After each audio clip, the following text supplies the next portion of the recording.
Pra mim é foda porque, cara, eu perdi meu pai em 2017. Pra mim, cara, foi o momento mais pesado, assim, da minha vida. Eu imagino. Mais triste da minha vida, porque o meu pai, assim, era um cara, tipo, era o meu herói, era o cara que eu fazia tudo pro meu pai ver, pra dar orgulho pra ele.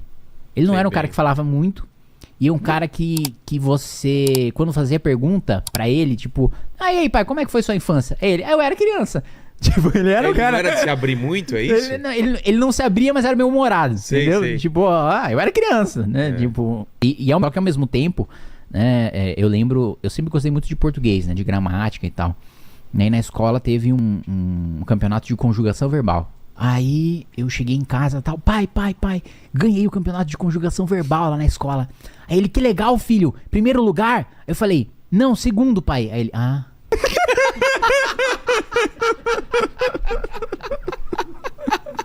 Sério? Meteu um...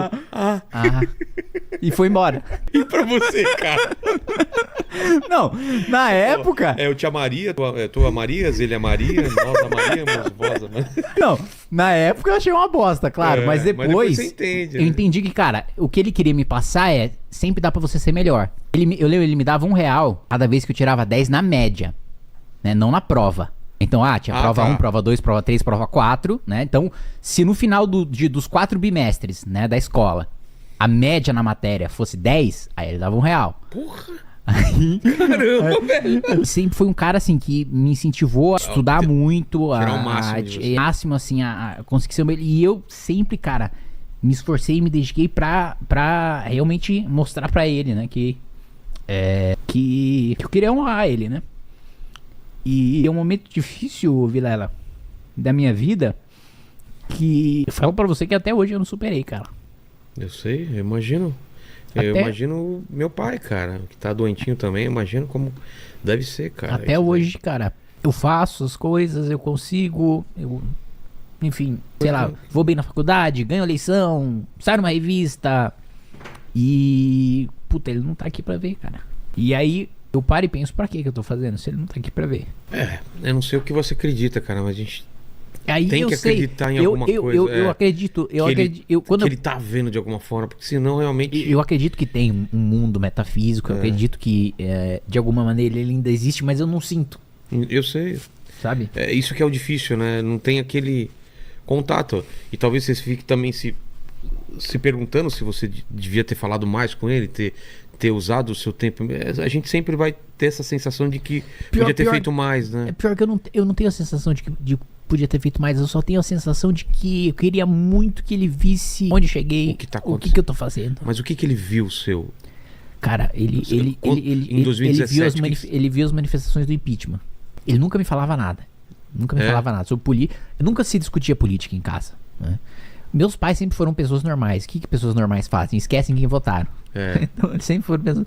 Eu nunca ouvi falar nada. Eu fui saber o que meu pai falava, né, de mim, sobre o ativismo político e tal, depois que ele morreu. Quando eu fui perguntar pros meus tios, pra minha mãe e pra minhas irmãs, né?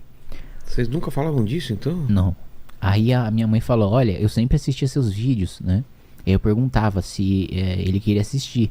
Aí ele falava que sim. Aí ele assistia... E toda vez que saía uma matéria sobre você, ele comprava o jornal e ia mostrar pros colegas. Cara. Você vê o orgulho, né, cara, que ele tinha.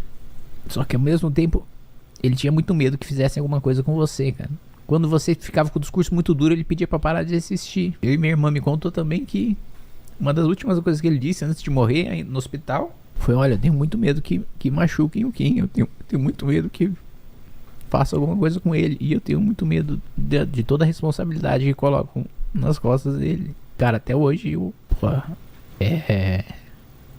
tenho muita sorte de ter os amigos, de ter a família que eu tenho, porque pra mim é muito difícil, cara.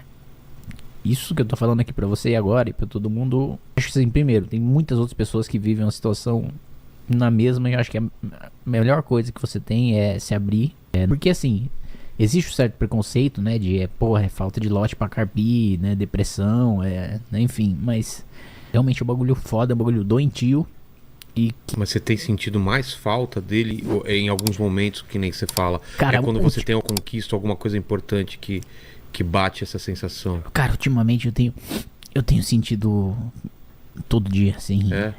Tenho sentido todo dia. E, puto, faço terapia, eu tomo remédio pra depressão, tomo remédio pra ansiedade, tomo remédio pra dormir.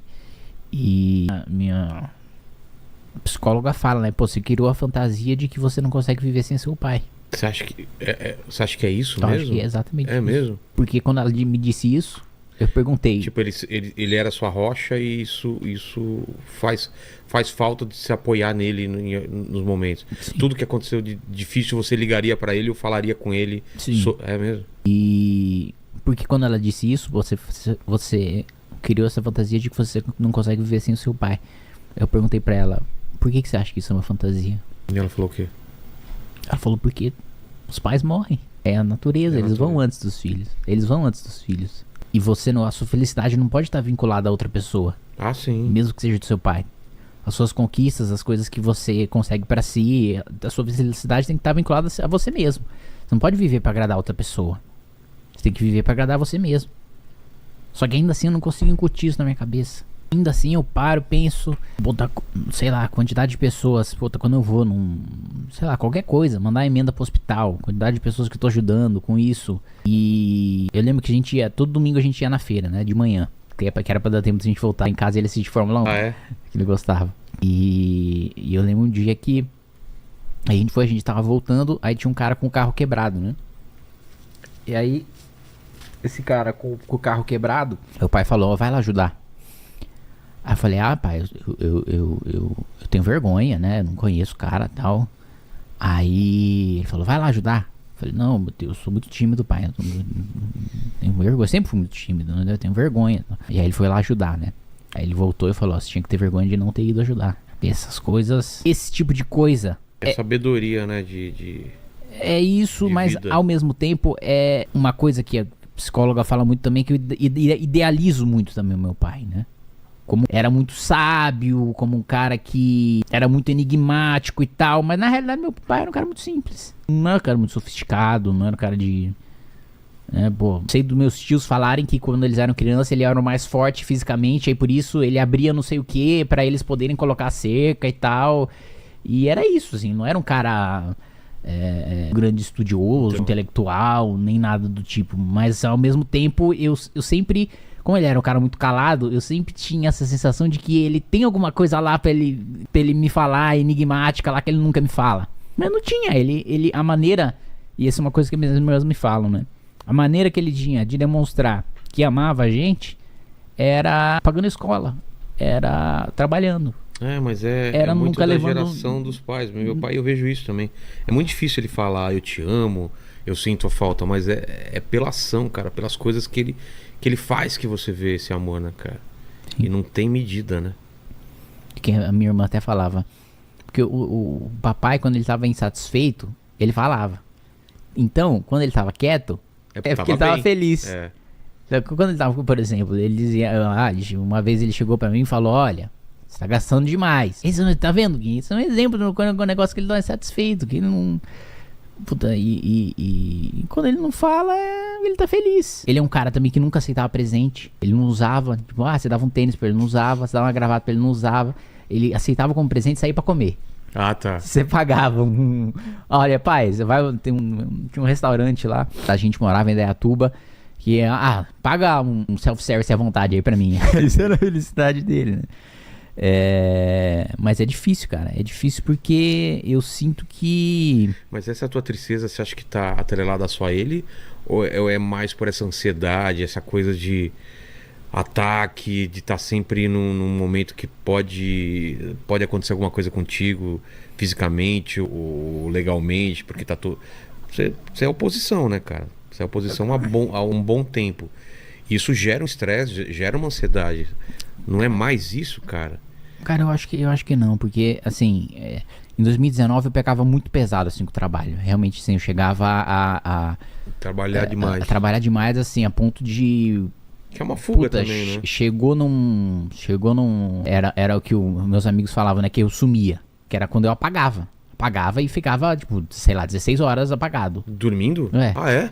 Apagava De tanto e a galera, virando noite, aí depois aí, tentava recompensar. Quem sumiu. Aí, mano, teve um dia que era 2019 ainda. Vocês lembram disso?